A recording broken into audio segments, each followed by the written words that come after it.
Hello everyone, स्वागत है आपका आज की क्लास में और मैं हूं आपका नेट वाला भैया। हाँ जी, तो चलिए करते हैं आज की क्लास की शुरुआत। लास्ट क्लास में हमने डिस्कस किया था लर्निंग और उसके कैरेक्टरिस्टिक्स। सर आज क्या पढ़ेंगे? आज हम लोग पढ़ेंगे जी मोड्स ऑफ लर्निंग, कि कौन कौन से तरीके से लर्निंग की जा सकती है। नहीं, आइए चलते हैं क्लास में और फिर देखते हैं लर्न। देखिएगा जी, सबसे पहले क्या सर, अब एक सवाल तो मन में आता होगा ना कि सर लर्निंग करने का क्या क्या तरीका हो सकता है। बिल्कुल एक ऐसा सवाल आना ही चाहिए मन में कि सर हम कैसे कैसे लर्निंग कर सकते हैं। आपने तो एक सिंपल से लास्ट क्लास में बताया था कि लर्निंग क्या है। लर्निंग अपने नॉलेज को इंक्रीज करके या एक्सपीरियंस के थ्रू या अपने या दूसरों के एक्सपीरियंस के थ्रू आप क्या करते हैं, अपने लर्निंग को इंप्रूव करते हैं, मतलब अपने नॉलेज को इंप्रूव करते हैं और अपने बिहेवियर में परमानेंट चेंज लेकर आते हैं। नहीं, हाँ जी सर, तो ये बताया था आपने। अब क्या सिर्फ हम एक्सपीरियंस के थ्रू सकते हैं, चाहे वो डायरेक्ट हो चाहे वो इनडायरेक्ट हो, बट है तो एक्सपीरियंस। चाहे हम दूसरे के एक्सपीरियंस के थ्रू सीख रहे हैं चाहे तो अपने एक्सपीरियंस के थ्रू सीख रहे हैं। क्या हम इसी के थ्रू सीख सकते हैं? क्या हो रहा है यार, इसी के थ्रू सीख सकते हैं? तो बोला नहीं, ऐसा नहीं है। आप सीखने का बहुत सारा तरीका है। क्या है देखिएगा, सबसे पहले क्या बोल रहा है, हाउ कैन वी लर्न, हम लोग कैसे सीख सकते हैं। क्वेश्चन है एक्चुअली हाउ वी लर्न, हम लोग कैसे सीखते हैं, ये भी सवाल है। कह रहा है from where we will get knowledge, knowledge कहां से मिलता है। All these questions regarding learning are obvious, बोल रहा है ये सब सवाल आना मन में आपके क्या है, ऑब्वियस है, एकदम ऑब्वियस ही बात है। अब क्या बोल रहा है, कह रहा है let's discuss the learning ways which answer the above question. क्या क्या question sir, how can we learn, सीख कैसे सकते हैं, सीखते कैसे हैं और कहां से नॉलेज मिलेगा, और क्या ये सारा क्वेश्चंस के बारे में हम क्या करेंगे, अभी सीखेंगे कि ये सारी चीजें हम करते कहां से। सबसे पहला चीज क्या है, सबसे पहले लर्निंग थ्रू इमिटेशन। इमिटेशन का मतलब क्या होता है सर, नकल करके। जैसे आप एकदम सिंपल सा बात समझो ना कि कोई चीज कोई नकल करके भी सीख सकता है। नहीं, हाँ जी सर बिल्कुल, परीक्षा में हम एग्जाम देते हैं, पीछे पीछे एग्जाम देख के पास कर लेते हैं, अपनी वहीं पे नॉलेज इंक्रीज कर लेते हैं। नहीं, कोई अच्छा बच्चा अगर सामने बैठ गया उसके पीछे क्या किया, नकल कर लिया और देख के पास। नहीं, तो ये क्या है, एक तो नकल करके सीख सकते हैं। दूसरा sir learning through observation. Observation की एक ऐसी कैपेसिटी सर, इसका बेस्ट एग्जांपल अगर आप कहें गुरु द्रोणाचार्य और एकलव्य की, जिन्होंने अंगूठा काट के दे दिया था। पता है क्यों? क्योंकि वो अर्जुन को सिखा रहे थे और क्या हुआ था, ये सिर्फ ऑब्जर्व कर रहा था, देख रहा था और देख के सारी चीजें उसने क्या कर ली थी, सीख ली थी। तो लर्निंग किसके थ्रू भी हो सकता है जी, लर्निंग थ्रू ऑब्जर्वेशन। अब क्या है, लर्निंग थ्रू एक्सपीरियंस। हाँ सर बिल्कुल सही, एक्सपीरियंस पे तो अभी आपने पूरा कहानी कह दिया। तो एक क्या, एक होता है डायरेक्ट एक्सपीरियंस, एक होता है इनडायरेक्ट। डायरेक्ट में लर्नर खुद अपने एक्सपीरियंस के थ्रू सीखता है और इनडायरेक्ट एक्सपीरियंस में सामने वाला जो इंस्ट्रक्टर टीचर जो भी हो वो आपको अपने एक्सपीरियंस या स्किल्स के नॉलेज पर क्या देता है, लर्निंग देता है और लर्नर सीख जाते हैं। सिंपल। अब क्या, लर्निंग थ्रू टीचिंग। अब देखिएगा, लर्निंग थ्रू टीचिंग भी हो गई, सेम चीज है ना। टीचिंग टीचर भी वही काम करता है कि भाई साहब बच्चों को क्या करता है, अपनी एक्सपीरियंस अपने नॉलेज को शेयर करके बच्चों को लर्निंग देता है। अब क्या, लर्निंग थ्रू इंस्ट्रक्शन। इंस्ट्रक्शन में वो एकदम बोलते चला गया बच्चा उसको सीख के रट के और पास, तो वो भी वहां से भी आपको लर्निंग मिलता है। Learning through trial and error. अब देखिए ट्रायल एरर मेथड बहुत अच्छा है, एक तरीका ये, इसमें क्या होता है, हम कोई चीज को करने की कोशिश करते हैं, अटेम्प्ट लेते हैं और उस अटेम्प्ट में फेल होते हैं या पास हो जाते हैं। तो ट्रायल और एरर, पहले हम कोशिश किए, हो गया तो सफल, नहीं तो गलती। तो ट्रायल एरर मेथड क्या कहता है, इसके थ्रू भी हम लर्निंग करते हैं, लर्निंग सीखते हैं। क्या ना, लर्निंग थ्रू क्वेश्चनिंग, सवाल। ये मतलब अक्सर मैं अपने क्लास में बच्चों से कहता हूं कि सवाल करिए आप, क्योंकि जितने सवाल आप करेंगे ना आपका माइंड उतना ब्रॉड होगा। ठीक है, और जब सवाल करेंगे तो आप सीखेंगे बहुत अच्छे तरीके से।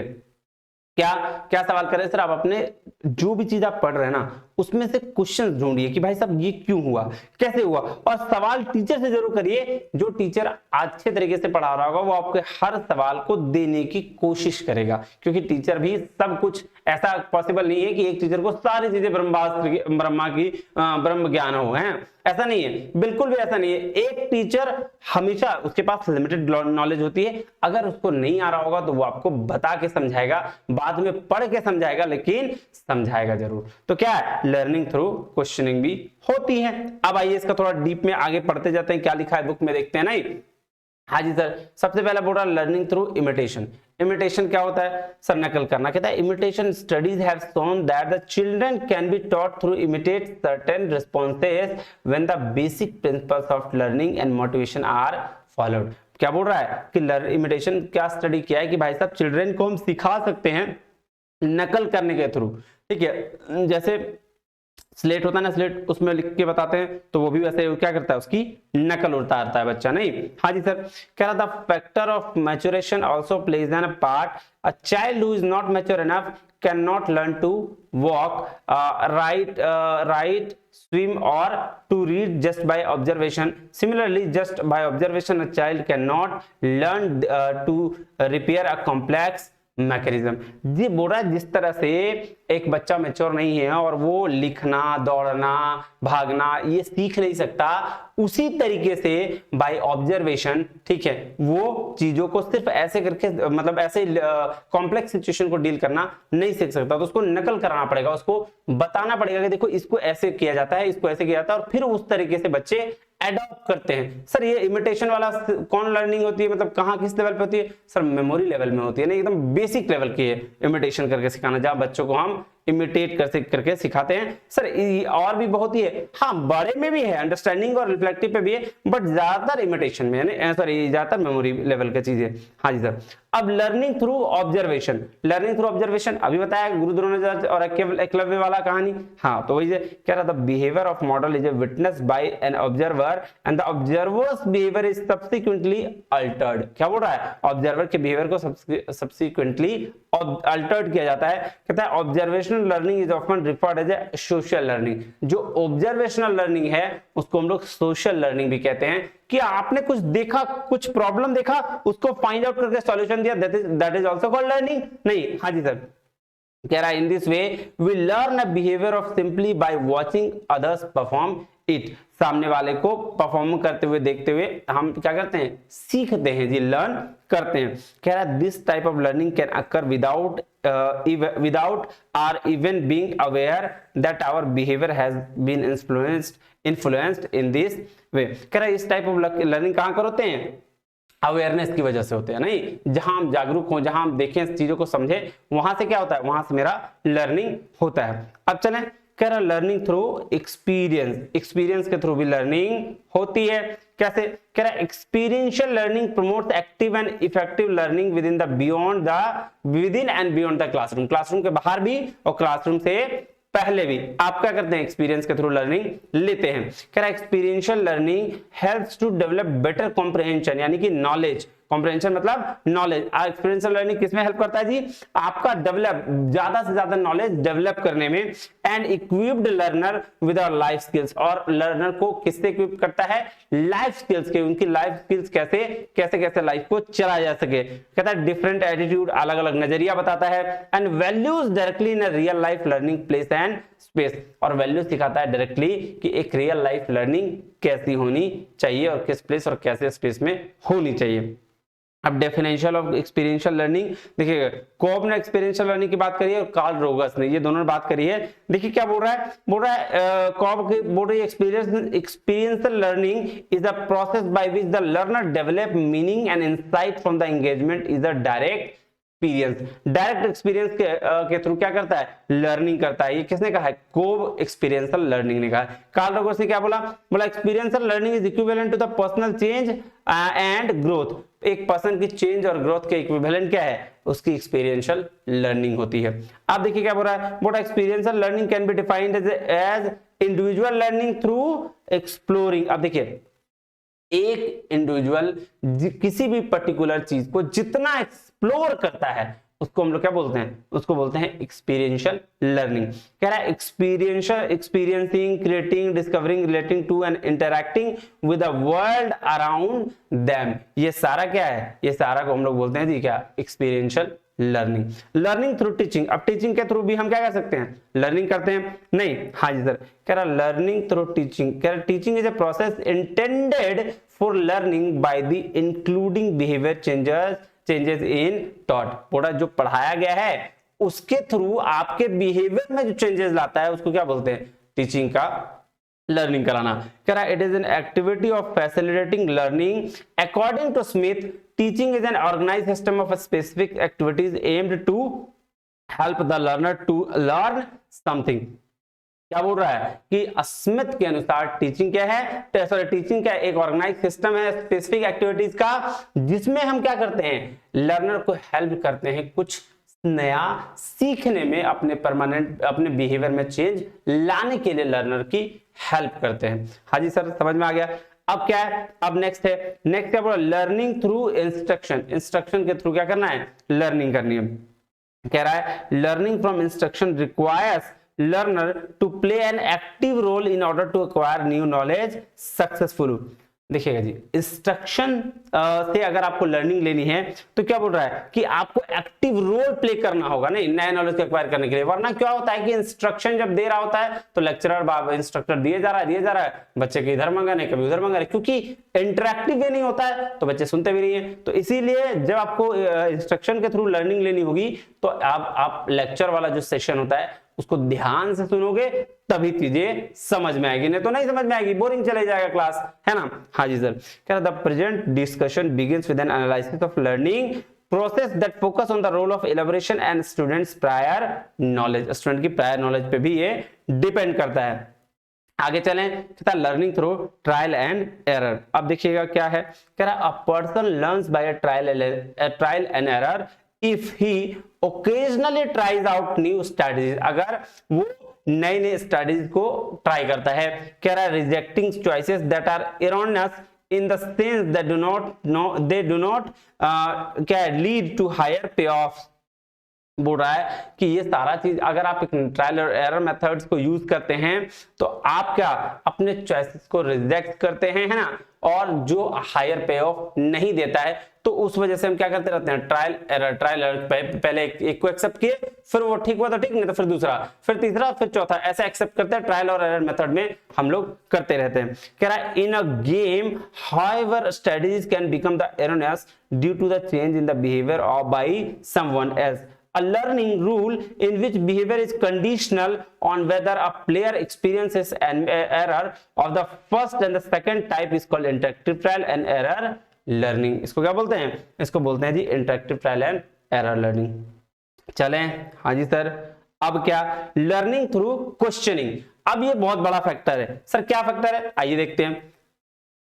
बोल क्या रहा है, लर्निंग थ्रू क्वेश्चनिंग। ये देखिएगा, कह रहा है asking good questions is a central to learning and sometimes can be more important than getting the answers. बोल रहा है क्या कि अगर आप एक अच्छा क्वेश्चन पूछते हैं तो वो क्या है, वो लर्निंग का सेंट्रल है, और कभी कभी ये इतना ज्यादा इंपॉर्टेंट हो जाता है आंसर देने से भी ज्यादा इंपॉर्टेंट हो जाता है। कह रहा है particularly when the questions encourage students to think critically. जब बोल रहा भाई साहब देखिए समटाइम्स कभी कभी क्वेश्चन पूछना इतना हो जाता है जरूरी, क्योंकि उससे क्या होती है, बच्चे की क्रिटिकल थिंकिंग की डेवलपमेंट होती है, नहीं ज्यादा सोचने की क्षमता बढ़ जाती है। जैसे मैं क्लास में अभी जाता हूं अपने बच्चों को पढ़ाने के लिए, जब भी कॉलेज में, तो वहां क्या होता है, वहां होता है कि मैं जाते ही पहले सवाल करता हूं उनसे, पहले बताता हूं कि ये पढ़ेंगे और उससे रिलेटेड सवाल करता हूं, तो वो भी सोचने लगते हैं अच्छा ये क्या, तो उससे क्रिटिकल थिंकिंग डेवलप होती है और कुछ ना कुछ वो जवाब देते हैं। So my session will be interactive, तो ये इंटरैक्टिव होता है।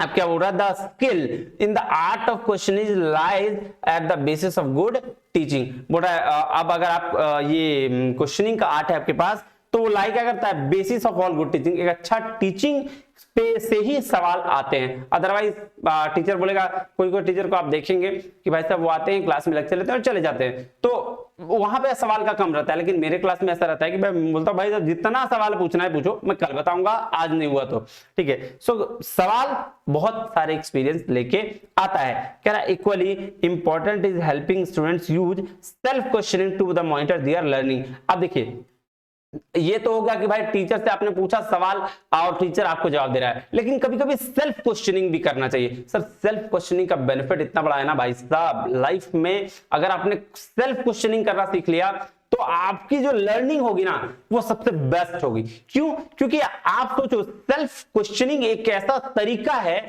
जिससे आप अपने से सवाल पूछते हो कि क्या मैं ये कर सकता हूं या नहीं कर सकता। अगर इस चीज को मैं कर सकता हूं तो इसका क्या एक्सट्रीम लेवल पर बेनिफिट्स है और क्या एक्सट्रीम लेवल पर क्या है नेगेटिव इंपैक्ट है। तो जब ये दो एस्पेक्ट्स को आप देखने लग जाते हो किसी भी चीज के लिए, मैं बता रहा हूं एक चीज नहीं, पूरे लाइफ को आप देख लीजिए, और उस लाइफ में किसी भी चीज के लिए अगर आप सेल्फ क्वेश्चनिंग करने लगते हैं ना तो आपको आंसर्स खुद मिलने लगता है, आपका प्रॉब्लम खुद सॉल्व होने लग जाता है। तो क्या बोल रहा है कि आप सेल्फ क्वेश्चनिंग करना भी जरूरत है आपको आपके लर्निंग को मॉनिटर करने के लिए। अब देखिएगा, ये ध्यान रखिएगा भाई साहब, ये जो बताने जा रहा हूँ कह रहा है questioning can be two types, divergent और कन्वर्जेंट क्वेश्चंस।